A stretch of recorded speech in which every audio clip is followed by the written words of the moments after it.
তবে সবচেয়ে বড় দুঃখ কি জানেন ভাইয়া, আমার লাইফে যদি আমি মইরাও যদি যাই, আমার এই দুঃখটা থাইকা যাবে। এই এত বড় একটা কোরবানি গেছে, আমার সন্তানটা আমি এক পিস মাংস খাওয়াইতে পারিনি। এই জিনিসটা আমার বাবা হিসাবে খুবই লজ্জা। আমাকে যদি ভাই হিসাবে বলতে বলেন, তাহলে আমি ভাই হিসাবে একটাই কথা বলবো, ভাই আমার ভিক্ষা হইলো 2 টুকরা মাংস দেন। আল্লাহ রাস্তা যদি না দেন, আমার ভিক্ষা হিসাব হইলো আমার 2 টুকরা মাংস দেন।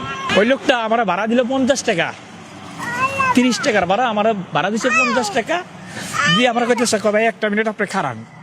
লাস্টে গিয়ে খারাইছি, খারানোর পরে সে আধা কেজির একটা পোটলা নিয়ে আসছে, দিয়ে কইতেছে ভাই আপনি কাইন্দেন না, আপনার সন্তানটারে নিয়ে আপনি মাংসটা পাকাইয়ে খাইবেন। ভাই লোকটা মাংসটা আমার দেয় নাই, আমার কলিটা ছিঁড়া আমার হাতে দিচ্ছে। এতটুকু খুশি তারপর আমি আল্লাহর কাছে দোয়া করি, আমি যত বছর বাঁচবো আমি ওই লোকটা এরকম দোয়া করবো যাতে ওই লোকটা ভবিষ্যতে মনে করেন এরকম অসহায় কিছু মানুষ যদি তার সামনে পড়ে, সে যাতে মনে করেন দান সৎকার করতে পারে, সেই তৌফিকটা আল্লাহ পাকে যাতে তার দেখ।